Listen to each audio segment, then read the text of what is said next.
Hello friends, simply উর্মিতে আপনাদের সকলকে স্বাগত রইল। আশা করি আপনারা সকলেই খুব ভালো আছেন। আজ আমি আবার একটি রেসিপি নিয়ে হাজির হয়েছি। তো চলুন দেখে নেওয়া যাক। আর এটি হচ্ছে পাঞ্জাবি কারি পকোড়া। এটি ভাতের সাথে দারুণ লাগে। তো চলুন, প্রথমেই আমি উঁচু উঁচু 1 কাপ পেঁয়াজ কুচি করে নিয়েছি, আর 4 থেকে 5টা কাঁচা লঙ্কা কুচি করে নিয়েছি, আর আদাও 1/4 চা চামচ ওটা কুচি করে নেওয়া, আর 1/2 চামচ পরিমাণে জোয়ান নিয়েছি। প্রথমে এর পকোড়াটা বানাবো, এই কারণেই পেঁয়াজটা আগে মেখে নেব। মশলাগুলো দিয়ে নিই। এবার হলুদ দিলাম পরিমাণ মতো, একটু লঙ্কা গুঁড়ো দিলাম, একটু ধনে গুঁড়ো দিলাম, এগুলো 1/2 চামচ করে। আর বেসনটা একটু কম ব্যবহার করলাম, 1 কাপেরও কম। পেঁয়াজ বেশি দিলেই ভালো লাগে কারি পকোড়াটা। আর পরিমাণ মতো লবণ দিয়ে দিলাম। এবার দেবো আমি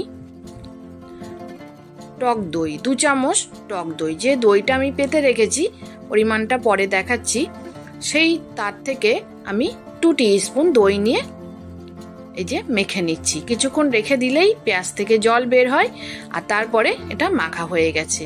দেখুন, আর জল দিতে লাগেনি আমার। আর প্রথমেই আমি পকোড়াগুলো ভেজে নেব। তেল আমার আগে থেকে বসানো ছিল, এতে ছোট ছোট করে দিয়ে আমি একটু ছোট ছোট বানিয়েই করি। বড় বানালে এর ভিতরে যেন জুসটা ঢুকতে চায় না, ওই কারণেই। আপনারা যেমনভাবে পেঁয়াজি বানান তেমনভাবে বানালেও হবে। এই উল্টে পাল্টে এটা মিডিয়াম ফ্লেমে এগুলোকে সব ভেজে নেব। প্রথমে ভেজে একটা পাত্রে তুলে নেব। দেখুন, তুলে নিয়েছি। এমনিও খেতে দারুণ হয়েছে। এবার একটা মশলা বানাবো আমি। তো শুকনো ফ্রাইং প্যান বসিয়ে নিয়েছি। কয়েকটা গোটা গোলমরিচ দিলাম, 1/2 টিস্পুন পরিমাণ, 1/2 টিস্পুন পরিমাণ গোটা জিরে, আর 1/2 টিস্পুন পরিমাণে জোয়ান দিয়ে ড্রাই রোস্ট করে নেব। একদম পোড়াবো না, মানে একটু বেশ সুন্দর একটা ফ্লেভার বের হবে, তখনই গ্যাসটাকে আমি বন্ধ করে দেব। দেখুন, হয়ে গেছে। এবার একটু ঠান্ডা হোক। ঠান্ডা হওয়ার পরে আমি হামানদিস্তা নিয়ে নিলাম, নিয়ে এটাতে আমি একটু গুঁড়ো করে নেব। গুঁড়ো বলতে ফাইন গুঁড়ো নয়, দেখুন বুঝতে পারবেন, একটু দানা দানা ভাব থাকবে। আপনারা শিলনোড়াতেও করে নিতে পারেন। আমার এটা শিলনোড়ার কাজ করে, ওই জন্য আমি এটাতে করে নিয়েছি। দেখাচ্ছি হাতে করে তুলে কেমন হয়েছে। এই দেখুন, এইরকম একটু দানা দানা থাকবে, আর এত সুন্দর ফ্লেভার বের হচ্ছে এর থেকে, কি বলবো। এবার দেখুন, এটা ঘরে পাতাই টক দই, এর থেকে মাত্র 2 টিস্পুন আমি ব্যবহার করেছি, আর পুরো দইটা আমি নিয়ে নিয়েছি। এই দইটা একটু টক হলে বেশি ভালো হয়। এবার এটা প্রথমেই ভালো করে ফেটিয়ে নেব, তারপরে যতটা দই ঠিক ততটাই জল দেব।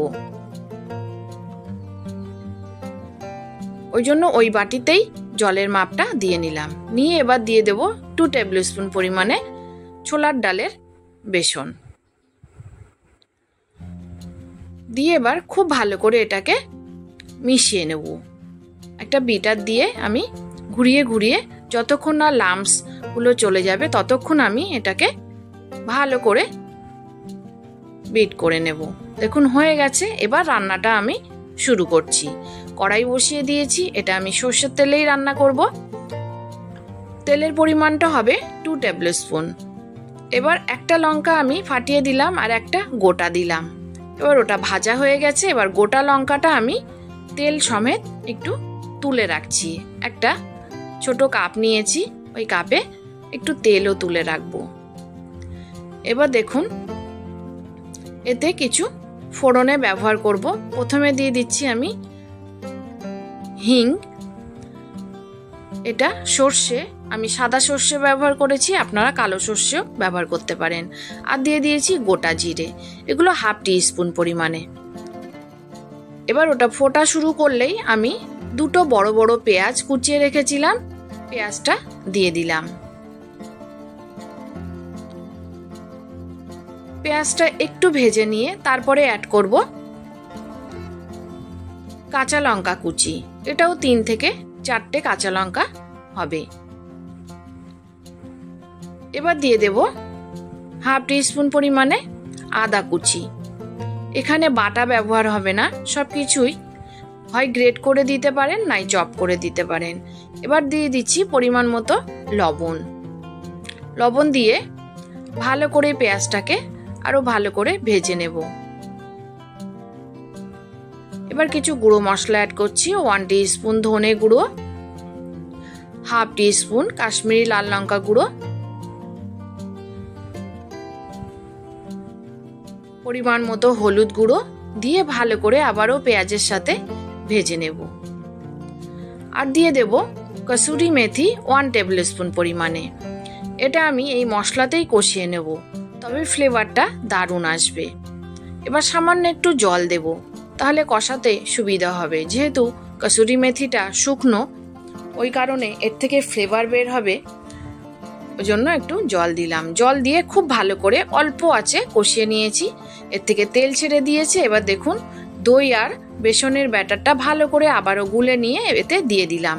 এবার কাজটা আমার মেনটেন করতে হবে, অনবরত নেড়ে যেতে হবে যতক্ষণ না অবধি এটা ফুটছে, নাহলে লাম্পস পড়ে যাওয়ার সম্ভাবনা থাকবে।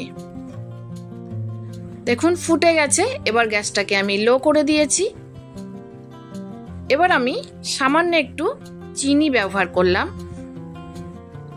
আপনারা চাইলে চিনি নাও দিতে পারেন। তারপরে দিয়ে দিলাম পকোড়াগুলো।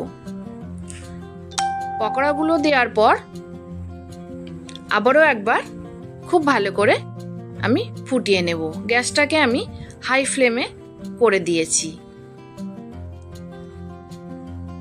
এবার যে ভাজা মশলা গুঁড়ো করেছিলাম সেই মশলাটা পুরোটাই দিয়ে দিলাম, দিয়ে ভালো করে মিশিয়ে নেব।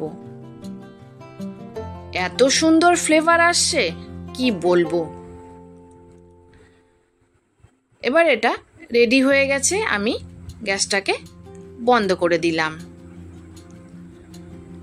এত গরম আছে যে পকোড়ার মধ্যে অলরেডি এটা জুসটা টেনে নেবে আর একটু ঘন হয়ে যাবে। দেখুন রেডি হয়ে গেছে। এবার প্লেটিং করে নেব। এটা সাদা ভাতের সাথে দারুণ লাগবে, আর যদি হয় এটা বাসমতি চালের ভাত। তো কেমন লাগলো আমার এই পাঞ্জাবি কারি পকোড়া? যদি ভালো লেগে থাকে তাহলে অবশ্যই লাইক, শেয়ার, কমেন্ট করতে ভুলবেন না। এবং যারা আমার চ্যানেলটি নতুন দেখছেন প্লিজ চ্যানেলটি সাবস্ক্রাইব করে আমার পাশে থেকে যাবেন। আর পাশে থাকা বেল আইকনটি অবশ্যই প্রেস করে দেবেন, যাতে আমি ভিডিও ছাড়লে নোটিফিকেশন সবার আগে আপনার কাছে পৌঁছে যায় আর আপনি আপনার সময় মতো দেখে নিতে পারেন। তো আজ আসি, সবাই ভালো এবং সুস্থ থাকবেন। আবার দেখা হবে অন্য কোনো নতুন রেসিপির সাথে। আর কেমন লাগলো এই রেসিপিটি কারি পকোড়া অবশ্যই জানাবেন। কারি পকোড়া অনেক ধরনেরই হয়, আজ আমি পাঞ্জাবি কারি পকোড়া দেখিয়েছি। যদি আপনাদের ভালো লাগে তাহলে আরও অন্য রকমের কারি পকোড়া আপনাদেরকে দেখাবো। তো ধন্যবাদ রইল সবাইকে। আসছি।